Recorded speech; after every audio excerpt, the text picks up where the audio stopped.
okay, yeah, you're right. This is hard. And if it's hard enough that you need to take a minute and you need to go through those emotions, process those emotions, and then keep moving forward.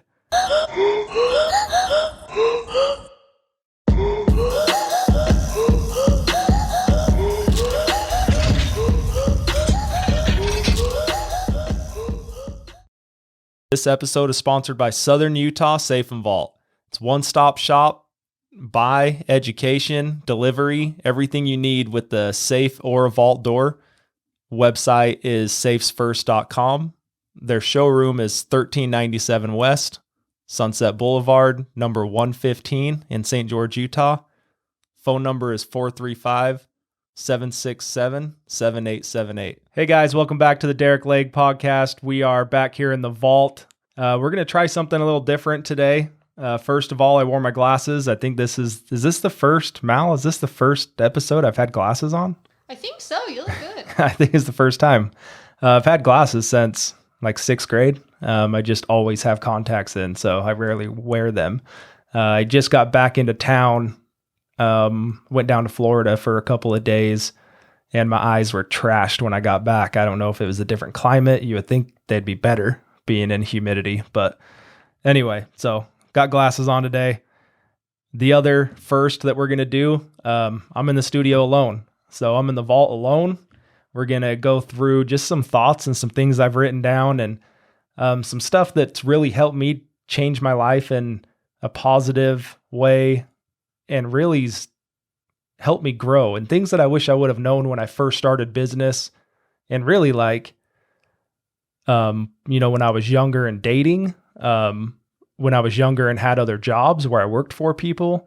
Just things that I wish someone would have told me. It was things that wasn't being normally talked about. And nobody's fault. It's just, I think a lot of people are in those shoes, same shoes I am. So got some things I wrote down. I just want to go through. And, I think the biggest thing that's helped me in life, and it's really been the last maybe 7 to 8 years where I was thinking about it, really started implementing it about 5, 6 years ago, and really dedicating my mindset to it. And we've talked about it on here before with Jocko Willink and his book, Extreme Ownership, and Leif Babin, I think, was also an author on that. And I read that book. Well, I listened to it. I'm not much of a reader, but I listened to that book, and what it talks about basically is the title, Extreme Ownership. They go through examples. So they're ex-Navy SEALs, and they go through examples on missions and, overseas. They did a lot of fighting in Iraq, and Chris Kyle was in their group. Lone Survivor, Marcus Luttrell was in their group.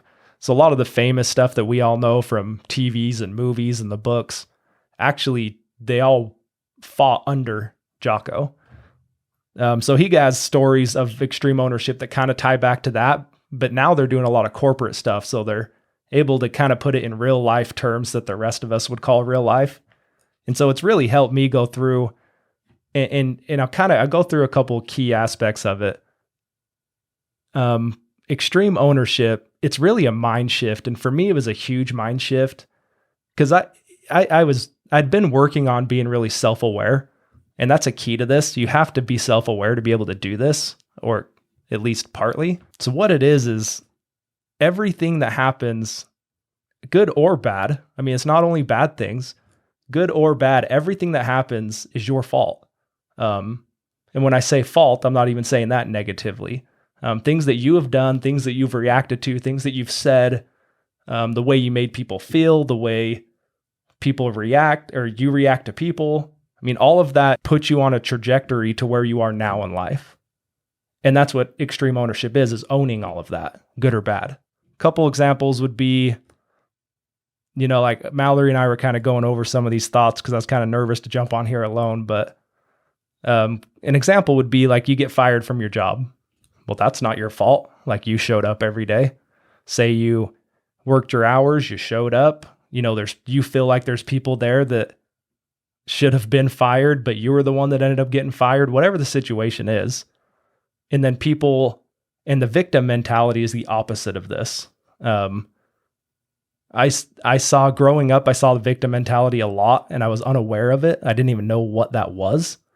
And so now that I'm older and I can see it, when someone gets into the victim mentality, it's the opposite of taking ownership. So if you get fired from your job, you're thinking, well, it's not my fault. They fired me. I did everything. I showed up every day. I worked the hours I was supposed to work.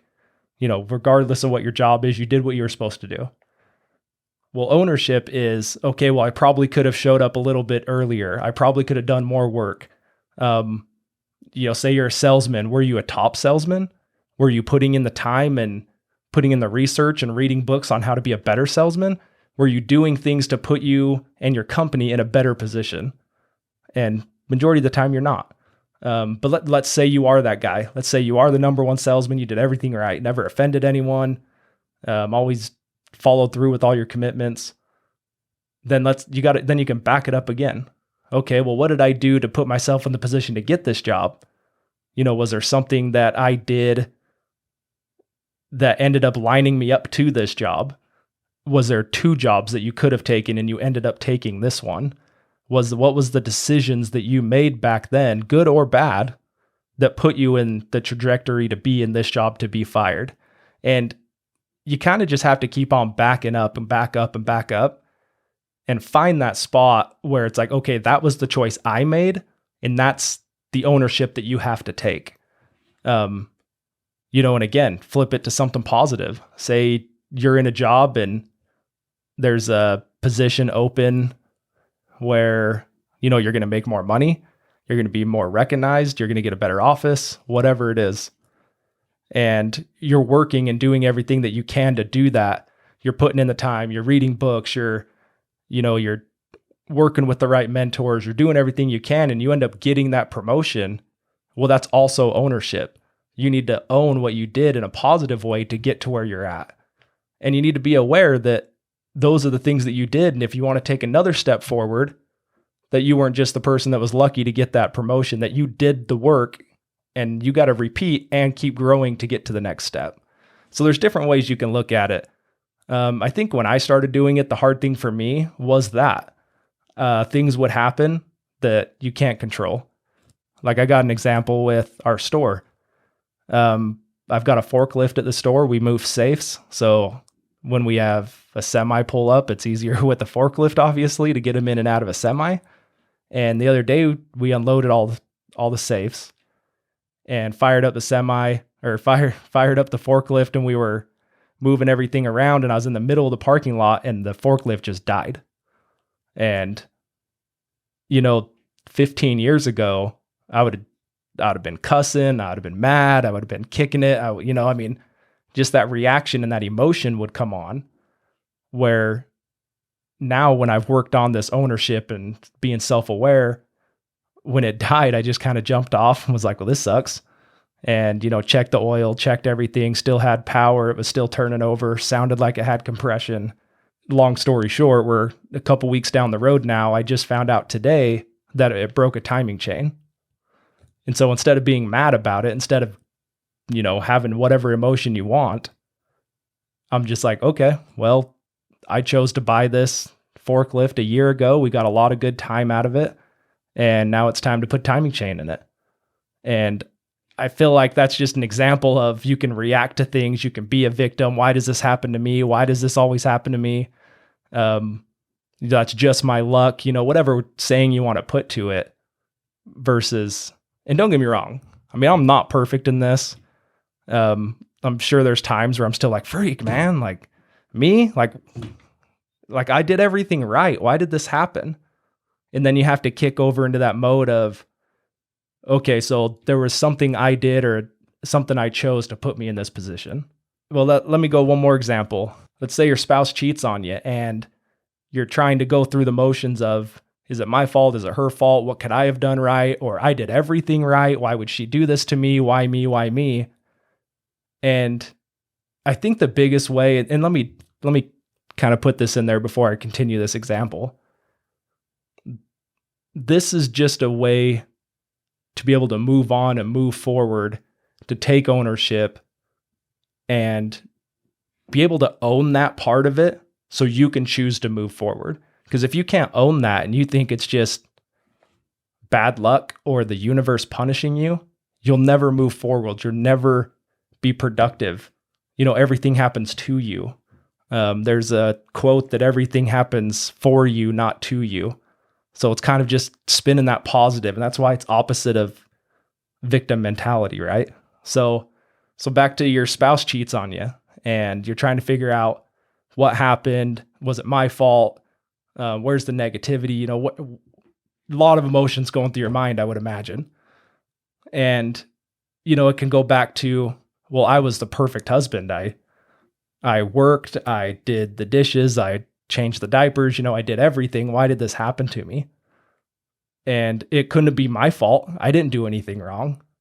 Well, that's what's hard about this extreme ownership thing is, in my opinion, you pretty much have to keep backtracking. Okay, did I make this decision right? Yes, I did. Did I make this one right? Yes, I did. You go all the way back to before you even got married, and what choices and what things could have happened to put you in that trajectory to be in that relationship. Those are just examples. I'm just trying to kind of relate to different people on it. So being self-aware is number one. Like, you really need to be self-aware. And the negativity side, the victim mentality side, you really need to own these things. That's how you get past it. That's how you stay positive. So yeah, I think that's a good talk about ownership. If you have any questions, if you guys are going through stuff, I really do try to get on and message things. I answer questions, comments. Mallory does a really good job with interacting with people on our platforms. So if you guys have any questions, or if you think I'm full of shit, go on there. I'd like to talk to you about it. I've had this talk with people. I've had people say, well, this isn't my fault. I didn't do anything wrong. And then you start walking them back, and, sooner or later you find but that's what's hard is, I think the relationship part's the hardest thing, because you're I did everything right. And at the end of it, you're the part that you have to own is that you chose to be in that relationship. Whether you had 20 good years and in one bad month, that was still your choice 20 years ago to be in that relationship. So next thing I kind of want to go through is comfort zone. I've talked about it on the podcast before. The reason we have the Derick Legg podcast is because of this concept. I believe that if you're in your comfort zone in life, in work, in relationship, you name it, in anything you do in your life, if you're in your comfort zone, you're not progressing. I get it. I've been going through spells of this too, so I totally get it, where in the last decade, I have pushed and pushed and pushed and pushed as much as I possibly can to be out of my comfort zone, to build businesses, get married. My wife went through school. I was working. She was working. We built a house. We had a kid. The Derick Legg podcast. This would terrify me to do this 5 years ago. Our episode today is because of this. I've been getting really comfortable having someone come in here, sit down next to me, and I can kind of orchestrate their story. I'm kind of the guide through what their story is. And most of the people, I know their story. So it's kind of cool for me to, I can kind of steer it where I want it to go and where I think it should go. And that's part of being a podcast host, right? So this is kind of different for me to sit here and, face a camera and talk, and I'll have Mallory leave this in there, but I get nervous even doing this. And so I was just barely talking to her about, I have to remember to breathe, because I just talk and talk and talk and I forget to breathe because I'm nervous. I think the thing that derails people about comfort zone is they lose. They get out of their comfort zone and they lose. People need to understand that you're supposed to lose. You're supposed to lose every now and then. One way I had it explained to me is that you have to pencil in losses. If you have, with me, it was a business plan. So if you have a business plan laid out in front of you and you think that business plan is going to be executed, with this budget, with this time frame, with these people, A, B, and C, and you think that there's not going to be one hiccup or one pothole you're going to have to go through and pull yourself up through, you're wrong. You have to pencil in the losses. And so I kind of took that from a business concept, really just in life. You have to pencil in losses. You have to be aware that these things can happen. And so when people get out of their comfort zone, a big part of that is the first pothole they hit. They think, well, this isn't for me. One thing I'd heard growing up most of my life was, when things are supposed to happen, they'll happen. Say you're buying a car and you go find that car, you love it, you're at the dealership works out a deal, financing comes through perfect, and you drive away with the car that day. And people will be like, well, it was supposed to happen. I think that's bullshit. Like, I don't think that's how it works. I think you're forcing things to happen. You're getting out of your comfort zone. If you think that things are just going to fall in place, you're going to show up at the dealership, find the red car that you really like, and financing pays for it, and you're good to go. That's not how life is. You have to keep pushing and pushing and pushing. I have this happen to me often. You get like fatigue. You get fatigue from pushing so much. I've explained it for years that I always feel like I'm pushing against a brick wall. And what that is because I'm out of my comfort zone. I've got my face up against the brick wall and I'm pushing as hard as I can. And 3 years go by, 4 years go by, 10 years go by. And I think like, gosh, like this has been exhausting. These last 10 years are exhausting. And I had a friend pull me aside one day and says, dude, you need to broaden your view. And I explained this brick wall concept to him. And he said, the problem is your face is too close to the wall. Like you need to turn around and look at how far you've pushed that wall. I'm not nervous to say it. We were sitting, on the back porch of my $1 million home that we built last year, eating, $40 filet mignon steaks. We were grilling them, looking at probably the best view in our town. And I just kind of thought like, dude, you're right. We built my dream truck a couple years ago. Like I've talked about, 2020 was a hard year for a lot of people. And it's probably the hardest I've ever pushed in my life was through 2020, trying to grow everything that I was doing. And, we had our first kid, we built our first house. I started a retail store through the pandemic.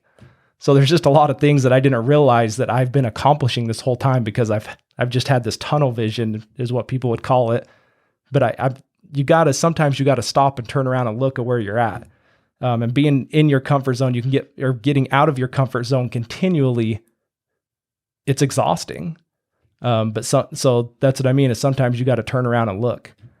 Like I think for me has been Duck Creek. We have a acre in Duck Creek. We're in St. George, Southern Utah. It's on Cedar Mountain. So it's a mountain property. It's out of the heat. Like it's in the hundreds all week this week. And so up there, it's probably like 75.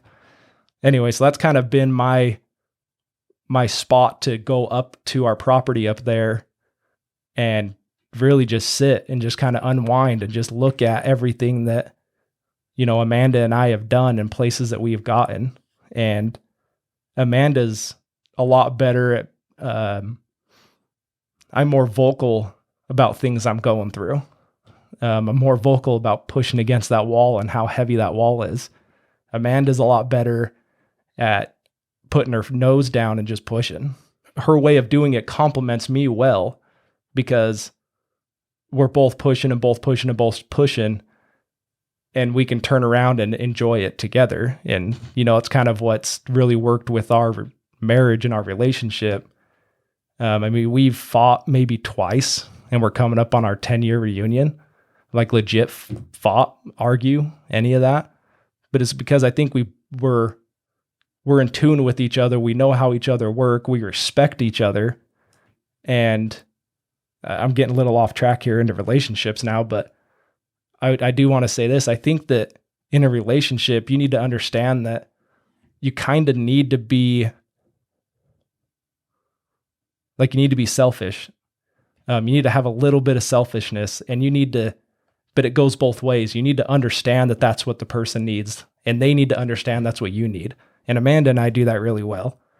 And so it's kind of funny too. And I'll mention this. I was going through a bunch of our comments the other day with a clip that we had, and it kind of made me laugh, and it made me think of how I was talking about our 2-story home when Amanda and I were first married, and that she would be doing homework for school till midnight or 1 or 2. And I would be downstairs working on my home business till 1 or 2. And but neither of us wanted to let the other one beat us to go to sleep, right? And so I was talking about that and that part of our life that was hard, but we just kept pushing through and pushing through.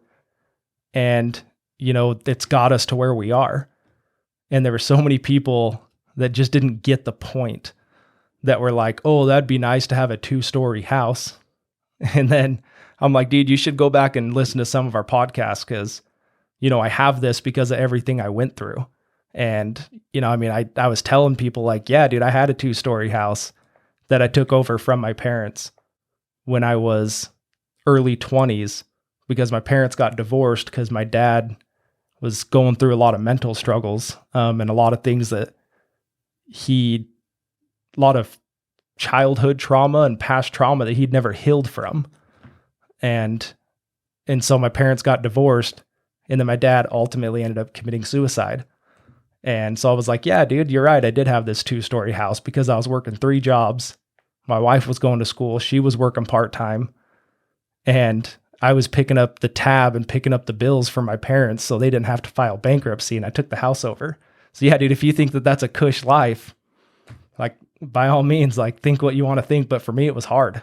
And so it's just kind of funny when people start looking at your life and start judging things and they don't realize what you've been through and tying that back to comfort zone. I would bet that most of those people have been in their comfort zone most of their lives. Or if they're not in their comfort zone, they're definitely not pushing to do anything. They're probably a victim mentality. They probably don't take ownership for anything. So I'm kind of trying to tie all this together, right? So back to taking losses. I wrote a little quote down right here. It says, everyone is going to lose a battle, but you can't lose yourself in that battle. You need to understand that you're still fighting a war. And that's what makes you stronger, is when you're going through that, you have to pencil in those losses and be okay with it. But knowing your end goal and knowing who you are and knowing that you're still strong and you can still push forward, that's what keeps you strong. That's what makes you a soldier. That's what makes you a man. That's what makes you a woman, whatever term you want to put to it. That's what makes it, is you still moving forward and not taking that loss and, falling apart or thinking it's not for you. Or back to my dealership thought, oh, this didn't work out perfect, so this must not be meant to happen. I think that's all bullshit. So yeah, I just want to wrap up this thought about being in your comfort zone and going through stuff and pushing through stuff. There's a couple things I've listened to, books I've read, people I've talked to, and a couple things that have really stuck with me is Eric Thomas has a really good talk on this, the hip hop preacher. You guys got to look up Eric Thomas if you don't know who he is. He talks about, he was a college counselor at Michigan State, I believe, and he had someone come into his office saying, crying because, class is hard. They're not living at home. They miss home. They're homesick. And he said, and they're crying. And he said, hey, don't quit. Don't go home. You need to push through this. If you keep on eating like you ate at home, you're not going to grow up. If you keep on ditching class and not going through with your work, you'll never progress. You'll never be anything. And so it always meant something to me of hey, yeah, you're right. This is hard. And if it's hard enough that you need to take a minute and you need to go through those emotions, process those emotions, and then keep moving forward. People that go through that and then they just let it break them. I feel bad for them, but there's so many people that have been through those same situations and they've been able to move forward. I've had my own struggles. We've had 57 guests sit in the chair across from me and talk about struggles they've gone through. And, everyone has a different level and everyone measures that a different way. So I'm not saying that mine was harder than anyone's, or, Brandon Armstrong, that was the last episode, what he went through. I'm not saying his was harder than anyone's, but for him, it was hard. And things I went through, it was hard. Things that you're going through are hard. I get it. I'm not saying they're not. I'm not discounting it. But you need to be able to put your head down and push through it. You're already mostly through it, really. If you look back on it, you're mostly through it. So don't cry and give up. So E.T. says, don't cry and give up. Don't cry to quit. Push through it, get a reward from it. So that's something when I was really struggling or going through something, or I'm tired, or, I've got 2 more holsters to make, or 1 more safe to deliver, or, another day on the mail route, or more furniture to go pick up in Vegas, whatever I'm doing that day, it's kind of, okay, I've already gotten this far. That 1 more day isn't going to kill me. That 1 more holster, that 1 more safe, that whatever, that 1 more staying up late. When William was younger, when my son was younger, he didn't sleep very well. So Amanda and I were always trying to be respectful of each other. One of us would sleep on the couch, or one of us would go in there and take care of him so the other person could sleep. And I would think about that. I'd think, it's just 1 night. And in the grand scheme of things, 1 night is so insignificant, you won't even remember it. See, a lot of these losses that people go through, when you're able to look back on it 5-10 years from now, most of it you won't even remember. Like there's relationships I had in high school, and in the moment it sucked. In the moment when we were breaking up, it hurt. But like if you asked me now, most of the reasons I couldn't even tell you why we broke up, and I forgot most of the stuff that I did. So in the moment, I get it sucks, but you got to understand that's such a small blip of time in your life. So if you're struggling with something, go through it. It's worth it. If it's hard and you're out of your comfort zone, it's worth it. So push through it. I guarantee that when you're a couple years down the road, months down the road, whatever, you're going to be able to look back. You're going to be able to be proud of that moment for pushing through it. And then at the end, in years from now, you're going to forget that day even happened, because you're going to be so much further. And the things you're going to be pushing through are going to get harder. And so this thing you went through 10 years ago and the things you went through last year, you're going to laugh at how easy the 10 years ago stuff was. So you just need to understand that as you progress, things are going to get harder, and you're going to lose every now and then. So understand that. You need to accept that. When these things happen, you need to be able to look back and take ownership of it. And that's how you move forward. And the last thing I really want to touch on is, you have relationships and you don't want to let people down. And I totally get that. I'm with it. My wife always makes fun of me because if I don't feel like you're benefiting, if our relationship isn't benefiting for me or for both of us, I'll cut you out of my life. And people think it's harsh, and people will say like, well, I just can't do that. And I'm like, they're like, how do you do it? How do you do this? Or why would you cut that person? And I'm like, look, that's who I am. That's how I have to move forward. That's how I have to stay positive. I cut my own father out of my life while he was still alive. And so the last, 6 years of his life, I hadn't even talked to him, but it's because we got to a certain point where not only did it not benefit me, but it was hindering me to have him in my life. And people are going to think I'm terrible for saying this, but it's just the truth. If you're going to keep drama in your life, if you're going to keep things that are, he was as victim mentality as it gets, nothing was his fault. We had to change. We had to adapt to who he was. And when people get like that you just got to move on. You can't keep that negativity in your life, because it breaks you down while you're trying to support that person.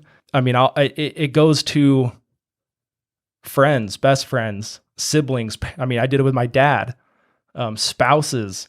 If they're not helping you progress, if they're holding you back, and I guess I should say, if your goal is to even progress, which it should be, and if it's not, I honestly don't know why you're listening to this podcast. So I imagine everybody that's gotten this far, like, you're trying to progress in your life. So if that's what you're trying to do, you got to weed these people out, like I said, regardless of who it is. If you are able to make it with those people in your life, you'd have done it twice as fast without them. So for people that have already made it, and you have people like that and you drug them along with you, kudos to you, but you could have done it a lot faster without them. So I've got this last little quote, and then we'll end this. We're about Oh, we're about a half hour. So, got this quote. It says, "Don't be afraid of losing people. Be afraid of losing yourself trying to please everyone." And that sums up that whole last spot right there. If you're trying to progress, if you're trying to be a better person, there's no other way than to take ownership, to get out of your comfort zone, to leave victim mentality behind, to be self-aware. I probably should have talked about self-aware first. You have to be self-aware to be able to do any of these things. And it really ties into victim mentality. If you don't know you're in your comfort zone, how are you going to be able to get out of your comfort zone? So you have to know that. All right, guys. So that's it. That's episode 58. We're going to give you, maybe once a month, we're going to jump in here, just do a 20, 30-minute podcast. We'll see how it goes. If everyone hates it, we'll probably keep doing it, because if you hate it, you can go do your own podcast. This is what I want to do. So work on being self-aware. If you're not where you're at, if you're not where you want to be in life, you need to work on being self-aware. You need to work on ownership. If you want to crash course on it and you want to be able to be punched in the face and, really take in what this means, buy Jocko's book, get the audio book. You can even just listen to his stuff. Jocko has his own podcast. It's called the Jocko Podcast, I believe. And he talks about it all the time on there. They do corporate stuff now where they're in places and they better the corporate settings because of this, being able to be aware and take ownership of things. So yeah, cut the negativity. Victim, you have to be aware to be able to know that you're in the victim mentality though. So that's a big part. You got to be self-aware. Let me add this in there too. I've got a friend that he's really good at calling me out. When I'm being a bitch, or when I'm complaining about things, or when I'm being the victim, when I'm going through a victim mentality, and I still do it. I'm not saying I'm perfect, but when these things happen, you need to correct it as fast as you can, because that's cancer. It'll grow, and it'll grow through your relationships and everything that you go through. So cut victim mentality out, be self-aware of it. Comfort zone. You got to get out of your comfort zone. If you're in your comfort zone, you're not growing, you're not progressing, period.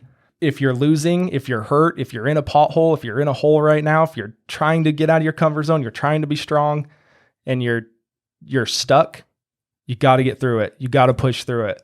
If you're going to get anywhere in your life, you need to be able to gain that strength, because that's what gains you confidence. You have to go through these things to gain confidence. Confidence is fake if you've never done anything. So you have to be able to go through these steps and go through these trials to gain confidence. So people that have confidence that you view, it's because they've been through things. It's because they've done it. People just aren't born confident, okay? And if there's a 7-year-old that is confident, it's probably fake. He has no reason to be confident. And don't be afraid of losing people. If we're being honest, there's people that should probably get a divorce. There's probably people that should cut their parents out. There's people that their best friend, they need to cut them out of their lives. If they're not being positive and they're not trying to help you, what benefit do you have to be in their lives? If all they are is negative and all they are is bringing you down and you're trying to go places, there's no reason for them to be in your life. So cut out negativity. That's episode 58. If you guys liked it, throw a like in there, share it. We do clips twice a day. We do a ton of good clips. We're getting a lot of traction on clips right now. You guys share it, like it, comment, rate us, the whole spiel. Thanks if you're still around. Thanks for listening, and we'll be back next week, episode 59 on Saturday. See you later.